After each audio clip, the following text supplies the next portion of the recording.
my grandma ever asked me how Exro Technologies works, this is how I'll explain it to her in less than 2 minutes.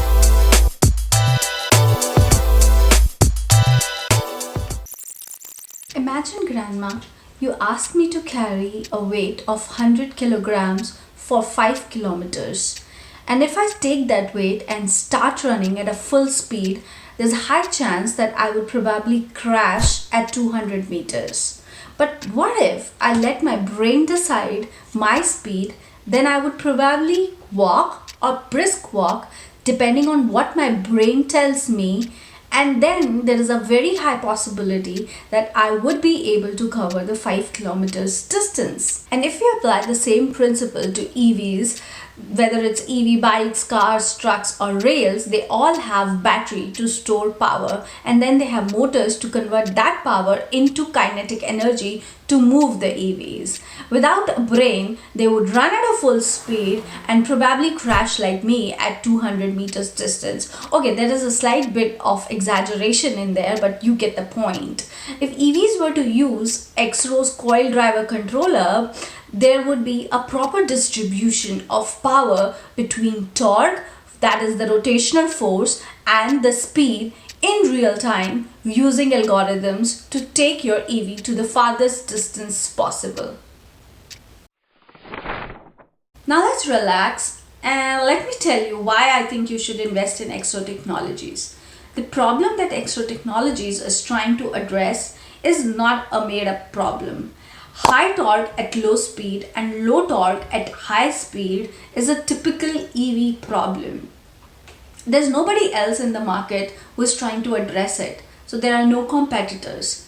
With 17 patents granted and 18 patents pending, I believe that nobody can legally copy what they're doing. And even if they try to comprehend what they're doing, it'll take years for them. Plus the technology is also customized for different automotives in a different way, making it even more difficult for competitors to understand what they're doing. Such a meaty moat, in my humble opinion. EV adoption is on rise, and according to aftermarketnews.com, the market is expected to grow at a compounded annual growth rate of 22.6% globally to reach $803 billion by 2027. This includes everything: e-bikes, e-trucks, e-cars, sweepers, recreationals, everything. And this growth directly feeds into global inverter market, which is expected to grow at a compounded annual growth rate of 15.6% to whooping $26 billion by 2025.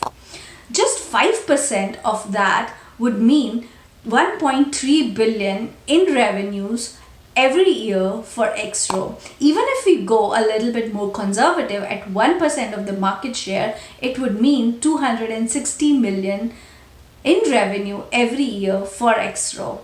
Still very impressive. Exro coil drivers can be added to existing powertrains of the OEMs, thus making them highly adoptable and scalable.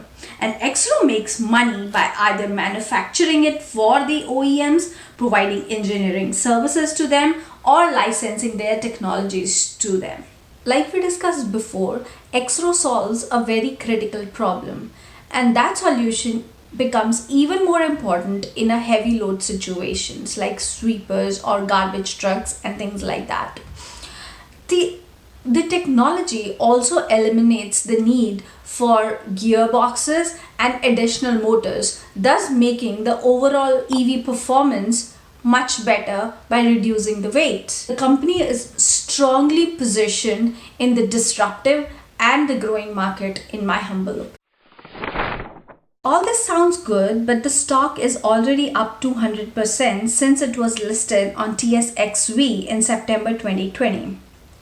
Is there still any scope for generating returns? Exro is a risky proposition with no revenue generated till date. The company is working at proof of concept stage with 8 companies. The contracts were signed after careful consideration and rigorous testing to be able to generate value for both parties. Q4 2021 is when Exro will generate its first revenue, and as per Exro's guidance, they will be EBITDA positive in the second half of 2023. There are 3 analysts covering the stock with average price target of $8.50 Canadian and the highest price target of $9 Canadian by Raymond James. An expected average return of 80% based on current price at $4.75 Canadian or 90% based on highest PT. Exro is also Haywood's one of the top pick for 2021. I believe that these PTs are more directional in nature, and I expect them to go up as the company continues to sign new contracts and bolster its financials. Here are some of the catalysts that will push the stock price higher in near to medium term. The company has strong management with engineering focus. Current CEO was a former CEO at GE's small industrial motor division. She knows the industry inside out, understands the technology, and has a great network as she added talent into the company at top level as Exro enters the commercialization stage from validation stage. Let me know if you have any questions that I can address. If you like and want to see more of such content, hit like and subscribe to the channel, and see you next time. Till then, love and peace.